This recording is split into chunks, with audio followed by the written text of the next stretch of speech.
Okay, so yeah, I wanted to talk about symmetry, but not particle physics. So psych.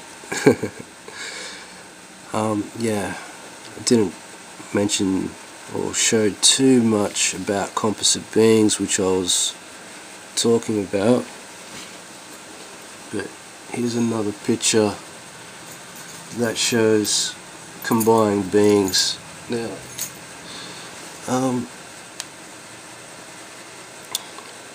yeah, where are we going to go with this? Combined beings, okay, so when you decode this with the two images overlaid,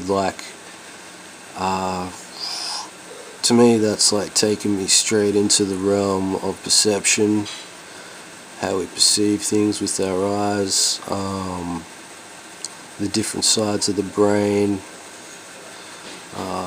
things overlapping in there, along with alternate perceptions, unleashing the third eye as we see here in this being. So yeah, it's showing us, basically it's taking us into the realm of perception and collective perception, combined perception, as I showed you with my little poxy images, how those little creatures, one led into the other, in their realm is obviously a collective consciousness there, and it's the same with our realm. Unfortunately though, we are controlled through perception. They can't physically control us, obviously, so our reality is controlled through the control of our perception, which includes a total right brain shutdown in order to lock us in to a certain frequency. Okay, so let's think about how things work. So we might go into a bit of physics, how observation affects these experiments, a double slit experiment, wave functions, stuff like that. I'm going to throw in an example, say you have 10 people in the room and one of them has a different perception. That one person is pretty outnumbered. That single person is going to be subjected to the majority, because that's like reality, you know what I mean? They're pretty much overpowering, and that simple act of observation and presence, for one person who has a different perception to a group of others, can be dangerous to that individual. Yeah, and that's sometimes the situation I find myself in. And trying to show someone something else, they will defend their reality to death sometimes, you know what I mean? The brain needs a continuum to operate. Anything that disrupts that continuum, it struggles to re-establish that, its foundations. It kind of shows it's on a near predictable line. So yeah, that's one thing our kind of rulers have over us, is they are in an agreement under their hidden masters, but yeah, the general population aren't really in agreement with anything, so they're just subject to control, like us, people out there that aren't in charge. most of us don't even have the blueprints of perception, how we perceive, what the laws are, and how to break them or bend them. Like, we don't have any of that. Like, they know all that. They've got an agreement. We are pissing in the wind without our own agreement. So this is what we need to get. We need to get the blueprints for reality. We need to all be in agreement of at least a basis of it.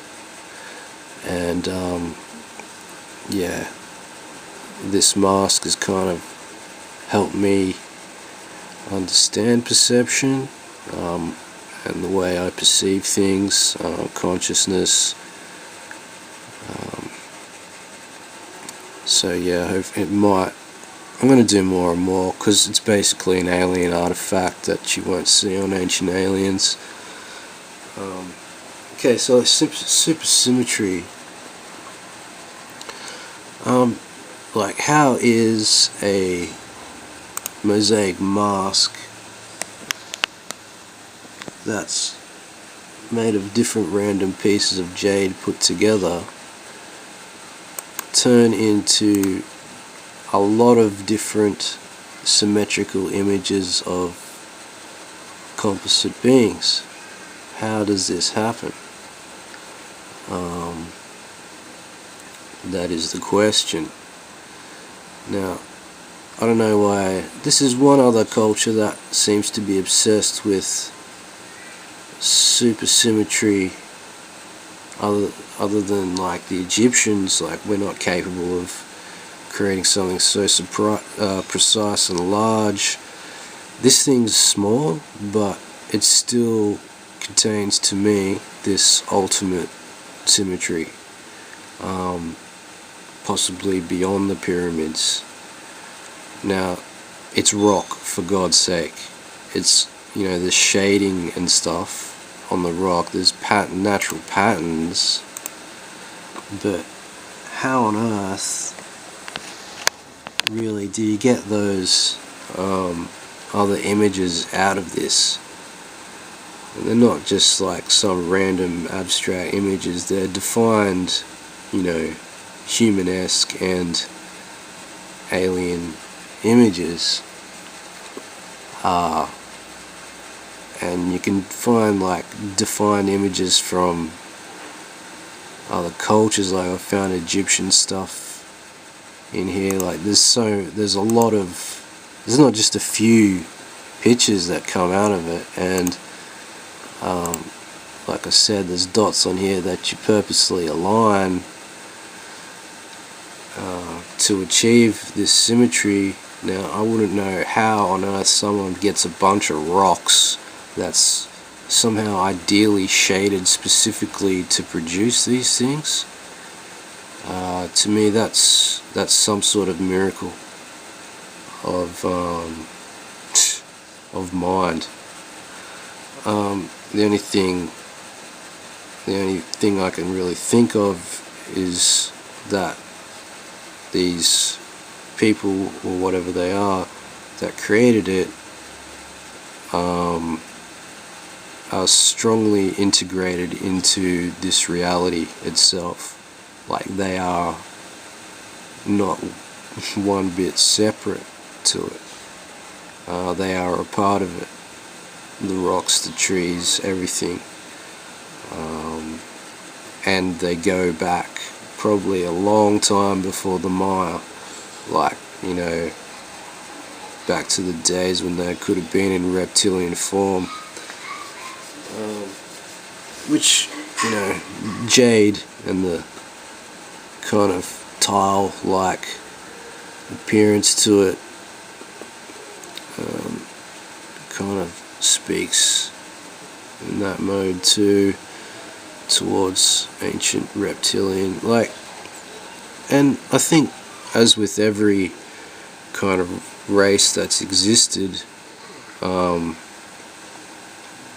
think certain ones made it, there was good and bad, and then like some probably went some other direction, end up phantoms of time, whatever, live with the inorganic beings somewhere, and these other ones transform themselves correctly in accordance with the cosmic consciousness. When it was time, they were able to transform and evolve correctly.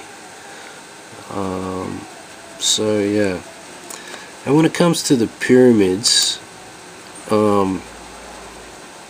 like that kind of, have I mentioned this in this video? I don't know, but that kind of symmetry, like when I look at its alignments to the stars and everything, at a certain time in history, specifically the chambers line up, that precision might only be